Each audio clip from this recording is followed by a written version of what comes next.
welcome back, and today we're gonna be reviewing another foundation, and this is one that I've had since the launch, and it is really sad. I just went into hibernation, as you know, so I never got to review it for you guys. I never even touched it because honestly I have such an array of foundations, as you might have imagined. And this is the BeautyBlender Bounce Liquid Whip Long Wear Foundation. This is the shade 110. This looks quite neutral and it looks quite pale, so I'm excited about that. There was a lot of talk about this shade range as well because it was shameful. I think it did do its job towards fair skin people, which not all foundations do, but it failed miserably across the boards when it came to people of color, darker skin tones. It just was really bad. This comes in a, like, you can lock it here and unlock it. I think I unlocked it now. So this comes in a handy package where the foundation kind of drips into this space where you're then gonna dip your beauty blender in. It looks practical. Does it fill a desperate gap in the market? No, I don't think so, but it is a fun sort of packaging, but you do have to clean it afterwards, so it's like, I don't know. On this side of my face, we're gonna do with a brush, and this is the iconic London Pro Evo Buffer brush. I think that's what it's called. My skin has a lot of pigmentation right now, as you can see from acne, which it's back. I'm not gonna say I'm tan, but I still definitely have a little bit of that golden filter, I wanna say, from my summer vacation. So yeah, this is a really light shade. I really love it. It does look a little lighter than I am right now, but it looks perfect for my winter shade, which I'm excited about. It's fairly easy to apply. This is a first layer, and so the coverage here is pretty good for a first layer, to be honest, and it doesn't look flaky or patchy. So far, I'm not really sure if this is supposed to be a matte foundation or a satin foundation. I don't really know, like, the characteristics. I didn't even read on it. I don't think it says here, it just says long wear. To me right now, I don't know if it's still gonna set, but to me right now, it looks like a satin to matte finish. It still has that glow, so it's not ultra matte. It doesn't set really quickly. It's not one of those foundations that I absolutely hate. So it does have a nice lovely finish while still maintaining the matte quality to it. Under my eyes, I'm gonna go with the Zoeva 110 Face Shape brush for my under eyes. Again, as always and as expected, under eyes are a little bit more textured, a little bit more flaky.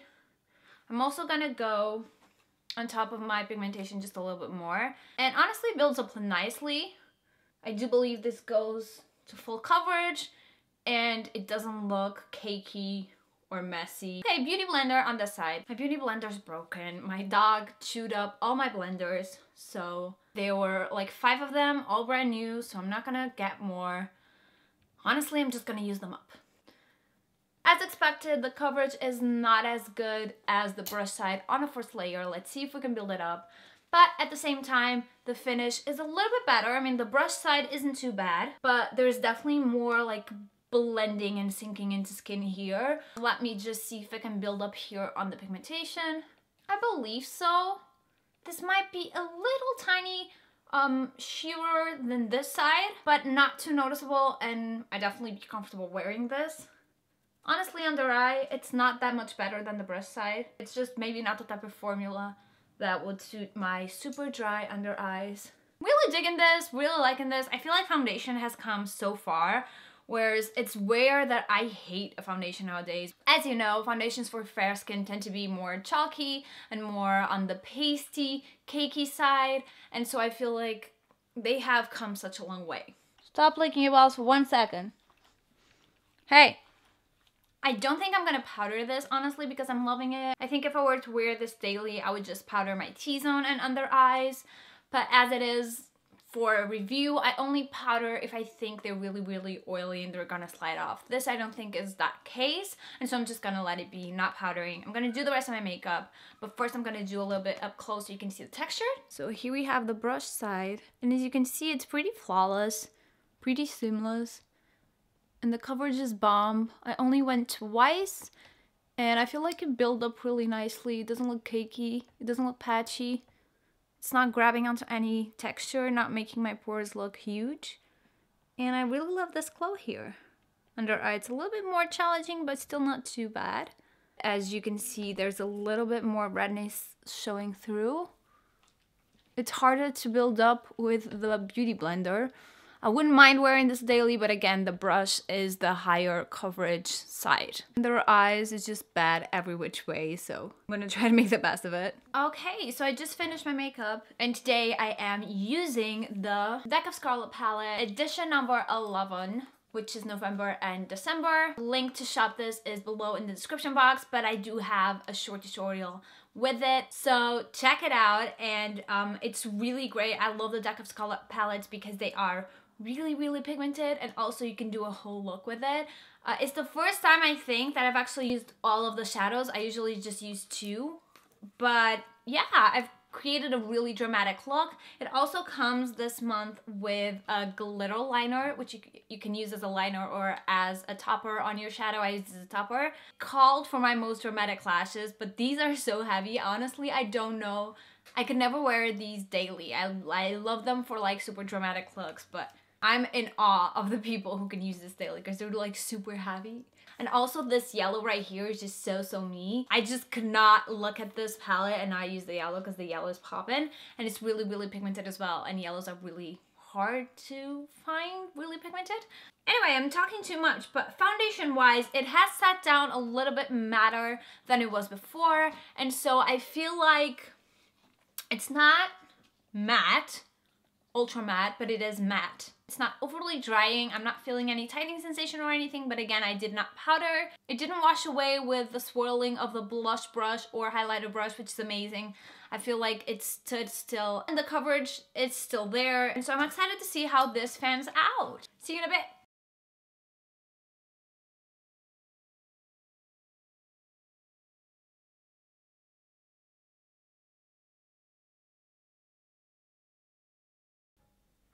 It's a bit more on the dry side now, so I feel like it's not sliding as much. I'm definitely interested in trying this foundation with a powder and seeing how we get on with that. I might actually try with a powder tomorrow and include a little snippet here to see how it wore on, because I am so torn about this foundation. But yeah, overall, it is a good foundation. I'm not gonna lie about that. I will like the shade match for me personally. I hope that with powdering, it will go there without being too drying. But yeah, I guess I'll film. So I'm not gonna say goodbye. Yeah, I'll film another clip tomorrow and powder it, and I'll let you know.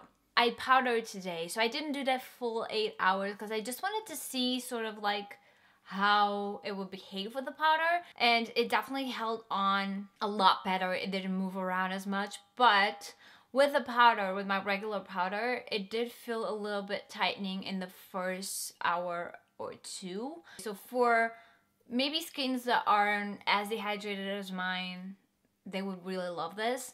For me personally, if I'm thinking like there's a full-on day that I'm gonna need this foundation in, then maybe I would powder and then mist as I leave the house. Either that would work, or I would re-powder throughout the day or blot throughout the day, because otherwise it'd be too drying in the beginning. It's still a lovely finish, and it's lovelier, I think, now that it's powdered. It did, because it is a bit drying and I felt it a bit drying, it did kind of emphasize my smile lines here. Not too much, but just a little bit. And the coverage, I think, held on a lot better as well, even though there's still some things kind of peeking through because we kind of saw that happen as well. And again, when I went in with the blush and highlighter and stuff, it kind of stayed still in terms of coverage, which I like. To sum it all up, it's not one of my favorite foundations, I don't think, but it's still a very good foundation. But I do want to follow that back on the kind of system, delivery system. Even though, like, you can clean this up, but there's a little kind of hole here just underneath the pump where a lot of foundation does get stored when you're doing this, and it falls a little bit there. So you can clean all of this up, but then to clean that little hole, you have to dig deep with, I tried it with a cotton bud, but it still was a little bit hard to clean. So I don't think this is like genius solution. I don't. I'd actually prefer a normal pump, to be honest. I don't know. It's really, really nice. I really love the texture, but again, it does require a bit of work to make it work for me personally. I don't mind doing it. It's just like I'm not blown away by it. It's a good foundation. And that's pretty much it, guys. Sorry for rambling on. If you like this video, give it a thumbs up.